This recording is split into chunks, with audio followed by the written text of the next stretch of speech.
الحمد لله نحمده ونستعينه ونستغفره ونؤمن به ونتوكل عليه ونعوذ بالله من شرور أنفسنا ومن سيئات أعمالنا من يهده الله فلا مضل له ومن يضلله فلا هادي له ونشهد أن لا إله إلا الله وحده لا شريك له ونشهد أن سيدنا ومولانا محمدا عبده ورسوله أما بعد قال الله تعالى في القرآن الكريم لقد كان لكم في رسول الله أسوة حسنة صدق الله العظيم۔ محترم سامعین کرام، بزرگان محترم،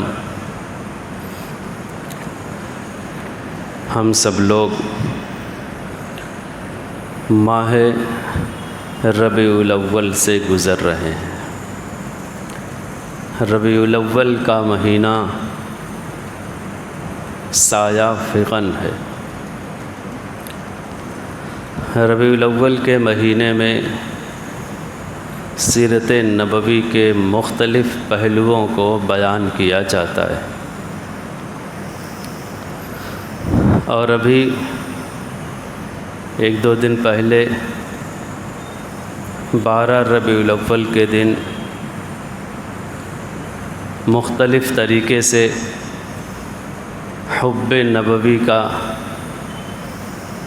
آپ نے دیکھا بھی ہوگا کہ کس طرح لوگوں نے اظہار کیا عید میلاد النبی منا کر۔ ہم بحیثیت مسلمان اور نبی کا امتی ہونے کے کیا اس طرح عید میلاد النبی منا لینے سے نبوت کا حق، نبی کا حق ادا ہو جاتا ہے جو ہمارے اوپر ہے؟ 12 ربیع الاول منانا، عید میلاد النبی منانا جائز ہے کہ نہیں جائز ہے، صحیح ہے کہ نہیں صحیح ہے، وہ ایک الگ موضوع ہے، اس سے بحث نہیں، پھر کبھی کسی وقت اس کو بیان کیا جائے گا۔ ہمیں اس کردار میں دیکھنا یہ ہے کہ نبی صلی اللہ علیہ وسلم کے جو حقوق ہم پر بحیثیت امت ہیں، کیا ہم ان حقوق کو ادا کر رہے ہیں؟ ہم تو یہ سمجھتے ہیں آج کا ہمارا معاشرہ، مسلمانوں کا معاشرہ، کہ 12 ربیع الاول بڑی دھوم دھام سے عید میلاد النبی منا دیا، گویا نبوت کا حق ادا کر دیا۔ کیا ایسا ہی ہے؟ کیا نبی صلی اللہ علیہ وسلم کے حقوق یہی ہیں؟ نبی کے حقوق امت پر ہیں کیا؟ ہم انہیں جانتے ہیں یا نہیں؟ آج اس پر گفتگو کرنی، چونکہ یہ مہینہ ہی سیرت کے بیان کرنے کا ہے، عام طور سے بیان کیا جاتا ہے، تو آج اس عنوان پر بیان ہو جائے کہ نبی صلی اللہ علیہ وسلم کے جو حقوق بحیثیت نبی ہم امتیوں پر واجب ہے وہ کیا ہے، اور ہم ان حقوق کو کتنا ادا کر رہے ہیں۔ سب سے پہلی چیز ہے نبی پر ایمان لانا، لا الہ الا اللہ محمد رسول اللہ۔ ہم اللہ پر بھی ایمان لاتے اور نبی پر بھی ایمان لاتے۔ انسان کلمہ پڑھ لیتا ہے، دامن رحمت میں اللہ رب العزت کو ایک مان لیتا ہے تو اللہ کی عبودیت میں آ جاتا ہے۔ کیا اتنا ہی کافی ہے؟ کیا ہم نے نبی پر ایمان لانے کا حق ادا کر دیا لا الہ الا اللہ پڑھ لینے سے؟ نہیں، نبی پر ایمان لانے کا حق یہ ہے کہ ہم نبی صلی اللہ علیہ وسلم کو صرف زبانی جمع خرچ سے نہ جانیں، بلکہ نبی پر ایمان ہمارا یقین کے درجے میں ہو، استقامت والے درجے میں ہو، زبان سے ہٹ کر کے دل میں اترنے والا یقین ہو، اس بات ہو، استحکام ہو، استقامت ہو، وہ والا ایمان مطلوب ہوتا ہے۔ نبوت ایک نبی پر ایمان لانا جو ہوتا ہے، اس کو ایک مثال سے سمجھیں۔ نبی صلی اللہ علیہ وسلم نے فرمایا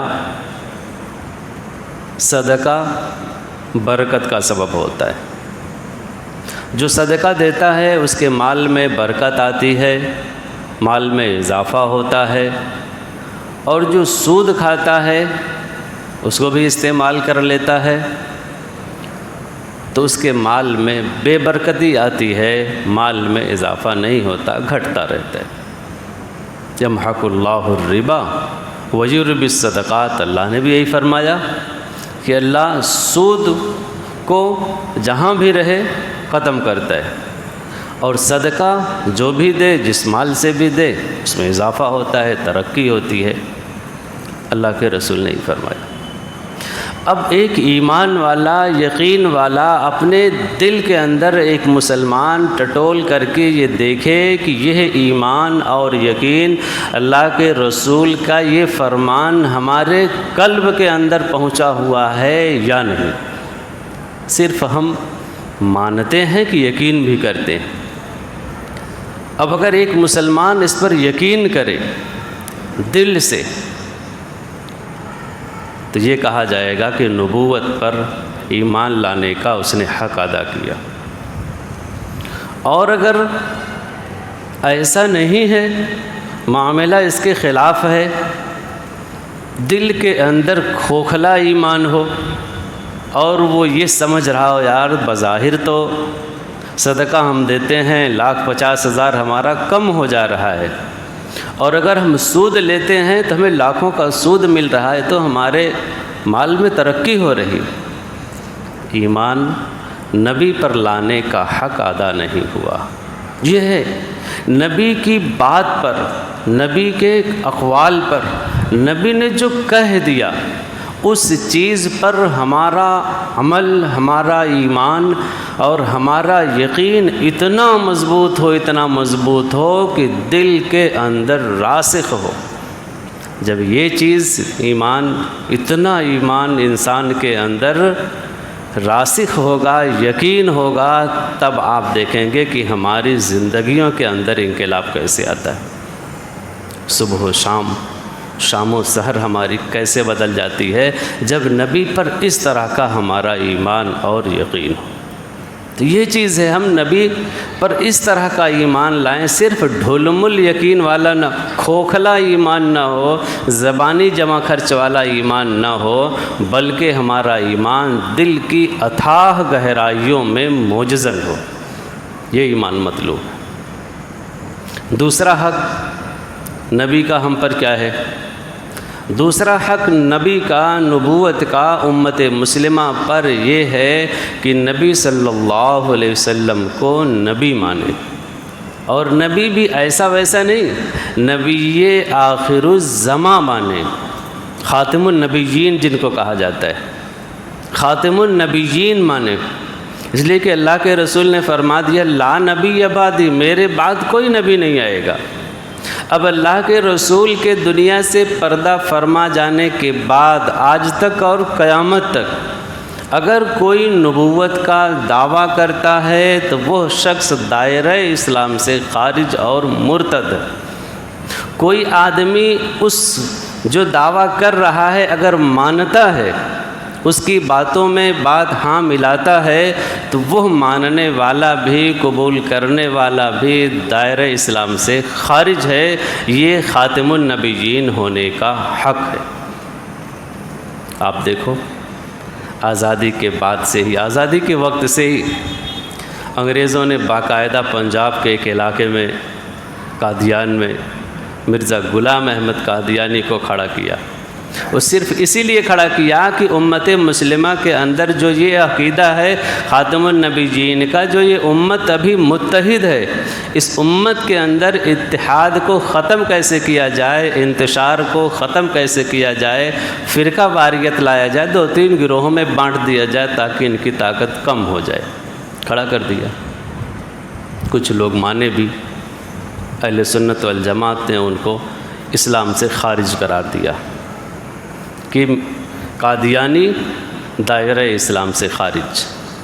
اس زمانے کی بات ہے۔ قادیانیت آج بھی اپنے اعتبار سے کوشش کر رہی ہے۔ فتنہ شکیلیت، ابھی اورنگ آباد میں کوئی ایک آدمی کھڑا ہوا ہے پچھلے 10-20 سالوں سے، اور اپنے آپ کو مہدی بھی کہتا ہے، عیسیٰ بھی کہتا ہے اور نبی بھی کہتا ہے، اور اس کے ماننے والے بھی بڑھ رہے ہیں۔ اپنے بھیونڈی میں بھی کچھ لوگوں کے بارے میں سنا گیا کہ وہ بھی خود شکیلی بن گئے ہیں اور فتنے کا شکار ہو گئے ہیں، اور آگے دوسروں کو بہکا بھی رہے ہیں اور مرتد بھی کر رہے ہیں۔ ختم نبوت کا ایک حق یہ بھی ہے نبی کا کہ نبی صلی اللہ علیہ وسلم کو خاتم النبیین مانا جائے۔ آپ کے بعد قیامت تک کوئی نبی آ ہی نہیں سکتا، یہ ہمارے نبی کا فرمان، اور اسی پر ہمارا ایمان اور اعتقاد اور یقین ہونا چاہیے۔ اگر کوئی اللہ کے رسول سے ہٹ کر کے کسی اور کو نبی مان رہا ہے تو وہ شخص مرتد ہے، دائرہ اسلام سے خارج ہے۔ دوسرا حق نبی کا یہ۔ تیسرا حق کیا ہے؟ نبی صلی اللہ علیہ وسلم سے محبت ہو۔ اور محبت کا تقاضا ہم کیسے ادا کرتے ہیں؟ جیسے ہی ربیع الاول آتا ہے، ایک چائنا لائٹ لا کر کے گھر کو سجا دیتے ہیں کہ بھائی ہم سب سے بڑے نبی کے محبت کے دعوے دار ہیں۔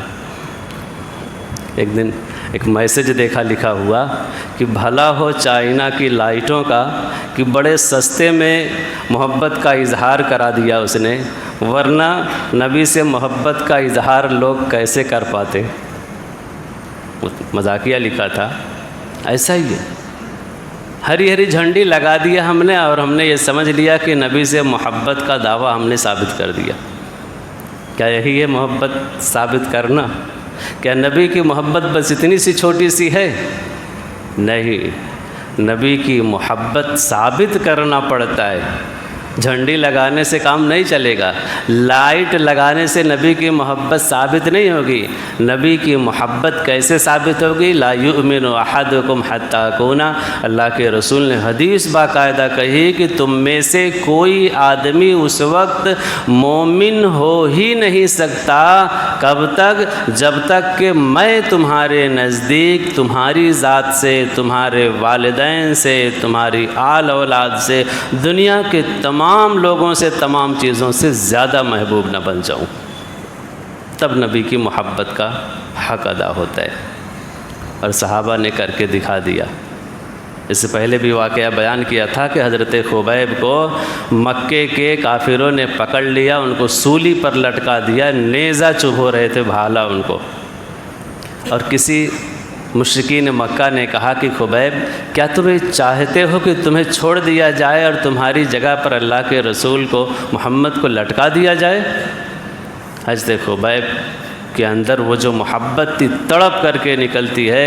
حضرت خبیب کہتے ہیں مجھے تو یہ بھی گوارا نہیں کہ میری جان بچے، میں چھوٹ جاؤں اور نبی اپنے بستر پر اپنے گھر میں لیٹے ہوں، ان کے تلوؤں میں ایک کانٹا بھی چبھے، مجھے تو یہ بھی گوارا نہیں۔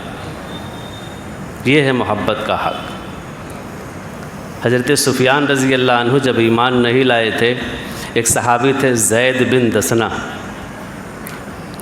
چھپ کر کے مکے سے جا رہے تھے، ہجرت کر رہے تھے، راستے میں مل گئے، پکڑ لیے۔ اس زمانے کے وہ مسلمان تھے، اس زمانے کے تو کافر بھی جھوٹ نہیں بولا کرتے تھے، ہمارے زمانے کے مسلمانوں سے الگ تھے وہ۔ ابو سفیان نے پوچھا زید کہاں جا رہے ہو؟ اب جھوٹ بول نہیں سکتے، مسلمان ہیں، اسلام میں جھوٹ بولنا حرام ہے۔ صاف صاف بتا دیا کہ مکے سے میں جا رہا ہوں اور اللہ کے رسول کا دین ہم نے اختیار کر لیا ہے، اب ہم ہجرت کر رہے ہیں یہاں سے حبشہ کی طرف۔ پکڑ لیا ابو سفیان نے اور اٹھا کے ان کو لٹکا دیا سولی پر۔ عین سولی سے پہلے ان سے پوچھا کہ زید کیا تم یہ چاہتے ہو کہ تمہاری جگہ محمد صلی اللہ علیہ وسلم کو سولی پر لٹکا دیا جائے، تمہیں چھوڑ دیا جائے؟ تو زید بن دسنہ نے بھی تڑپ کر کے محبت کے اس میں اللہ کے رسول سے، یہ ان کے قلب سے آواز آئی کہ میں تو یہ بھی نہیں سوچتا ہوں، چاہتا ہوں کہ اللہ کے رسول کے تلووں میں کانٹا بھی چبھے۔ اپنی ذات سے بھی زیادہ جب اللہ کے رسول کی ذات محبوب ہو جائے تو یہ سمجھو کہ اللہ کے رسول کی محبت کا حق ادا ہو رہا ہے۔ غزوہ بدر میں حضرت ابوبکر صدیق رضی اللہ عنہ اور تمام صحابہ کرام لڑے تھے۔ بعد میں حضرت ابوبکر صدیق رضی اللہ عنہ کے جب گھر والے بھی ایمان لائے، ان کے لڑکے بھی ایمان لائے، تو ایک دن ان کے لڑکے غالباً عبد الرحمن بن ابی بکر یا کوئی اور تھا، انہوں نے کہا کہ ابو، غزوہ بدر میں ایک مرحلہ، ایک موقع ایسا آیا تھا کہ آپ میری تلوار کے زد میں تھے، اگر میں چاہتا تو آپ کو قتل کر دیتا، لیکن میری پسرانا، میرا آپ کا لڑکا ہونا، یہ محبت جوش میں آئی اور میں نے اپنے وار کو روک دیا، آپ کو ختم نہیں کیا، چاہتا تو مار دیتا، آپ میری زد میں تھے۔ حضرت ابوبکر صدیق رضی اللہ عنہ نے ایک جملہ کہا اس وقت کہ بیٹے تم تو چھوڑ دیے، لیکن میری تلوار کے زد میں اگر تم آئے ہوتے تو چونکہ تم اس وقت کافر تھے، میری تلوار بالکل نہ رکتی تمہیں مارنے اور قتل کرنے سے۔ جی اپنا بھی قربان کیا، اپنا مال، اپنی جان بھی قربان کر دیا، یہ ہے محبت رسول کا تقاضا، یہ ہوتا ہے محبت۔ اللہ کے رسول نے فرمایا کہ جب تک تمہارے نزدیک تمہاری جان، تمہارا مال، تمہارا سب کچھ قربان کرنے سے زیادہ محبوب میری ذات نہ بن جائے، تب تک تم اپنے آپ کو میرا محب، عاشق بالکل مت سمجھنا۔ ہاں جب تمہیں یہ پہلو اختیار ہو جائے، اتنی محبت تمہارے قلب میں ہو جائے کہ ہمارے نام پر، ہمارے ایک حکم پر تم اپنا سب کچھ قربان کر دو، تب سمجھ لینا کہ تمہارے دل میں میری محبت ہے۔ محبت کا تقاضا یہ ہے۔ اللہ کے رسول کے گھر والوں سے بھی محبت ہو، نبوت کا ایک تقاضا یہ بھی ہے۔ اللہ اللہ فی اصحابی لا تتخذوہم غرضا من بعدی فمن احبہم فبحبی احبہم ومن نبغضہم فببغضی ابغضہم، ہر جمعے کے خطبے میں سنتے ہیں۔ کیا مطلب؟ اللہ کے رسول کو جس طرح اپنے صحابہ سے محبت تھی، اپنے خاندان والوں سے محبت تھی، اپنے اہل و عیال سے محبت تھی، اسی طرح عالم کے تمام مسلمانوں سے محبت تھی، حتیٰ کہ مسلمان کے علاوہ انسانوں سے بھی محبت تھی۔ سیرت کے واقعات میں لکھا ہے کہ ایک بدو ایک دن اللہ کے رسول سے ملنے آیا، اللہ کے رسول بیٹھے ہوئے تھے، چادر اوڑھے ہوئے تھے، آیا تو اس نے چادر کا کونا پکڑ کر کے کھینچا پیچھے سے، محمد میرا مال گم ہو گیا ہے راستے میں، ایک کام کرو، ایک اونٹنی دو اور مال سے لدی ہوئی اونٹنی دو، انتظام کرو۔ مانگنے والا ہے، سائل ہے، ضرورت مند ہے، اور کہہ لو اپنے آقا اور مالک سے اس طرح رویہ اپنا رہا ہے۔ صحابہ اٹھ کر کے دوڑے جو اس وقت موجود تھے کہ اٹھا کے پٹکو نہ لائے کو، ہمارے محبوب کے ساتھ اس طرح حرکت کر رہا ہے۔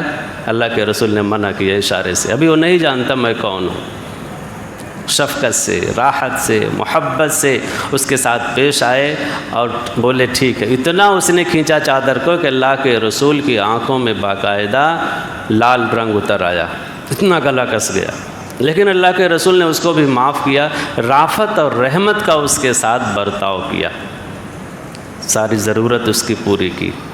پھر بعد میں جا کر کے اس کو سمجھایا کہ نبوت کا حق کیا ہے اور نبی کی توقیر اور عظمت کیا ہے۔ یہ طریقہ اپنایا ہمارے نبی نے غیروں کے ساتھ، اور وہی طریقہ آج مسلمانوں کو غیروں کے ساتھ اپنانا چاہیے۔ اس کا نتیجہ کیا نکلا کہ وہ بدو جب اپنے گاؤں گیا، اپنے ملک گیا، اپنے قبیلے میں گیا، تو یہ پورا واقعہ وہاں کے لوگوں سے بتایا، تو وہاں سے ایک نہیں پورے 300 کا مجمع آیا، اور اللہ کے رسول کے اس اخلاق حمیدہ کی وجہ سے 300 لوگ مشرف باسلام ہوئے۔ اللہ کے رسول کے چاہنے والوں سے بھی محبت ہو۔ آج تک امت مسلمہ کا یہی عقیدہ ہے کہ جس طرح اللہ کے رسول کی محبت ہمارے ایمان کا جز ہے، ایسے ہی اللہ کے رسول کے اہل و عیال، آپ کے ازواج مطہرات سے محبت ہمارے ایمان کا جز، آپ کے بال بچوں سے محبت ہمارے ایمان کا جز، حتیٰ کہ صحابہ کرام سے بھی محبت کا اظہار اور ہمارے دل میں ایمان کا جز ہے۔ ما انا علیہ و اصحابی، اللہ کے رسول نے کہا کہ جو طریقہ میں نے اپنایا ہے، جس طریقے کو میرے صحابہ نے اپنایا ہے، اس طریقے پر چلو گے تو کامیاب ہو جاؤ گے۔ اور چلنے کے لیے ہمیں ان سے محبت ہونی چاہیے نا، تب نہ ہم ان کے راستے کو اپنائیں گے۔ کچھ لوگ بغض اور عناد رکھتے ہیں صحابہ سے، اسی لیے وہ طریقے کو نہیں اپناتے، وہ کہتے ہیں ہم رجال نحن رجال، ہماری طرح وہ بھی تھے، ان میں کون سے سرخاب کے پر لگے تھے۔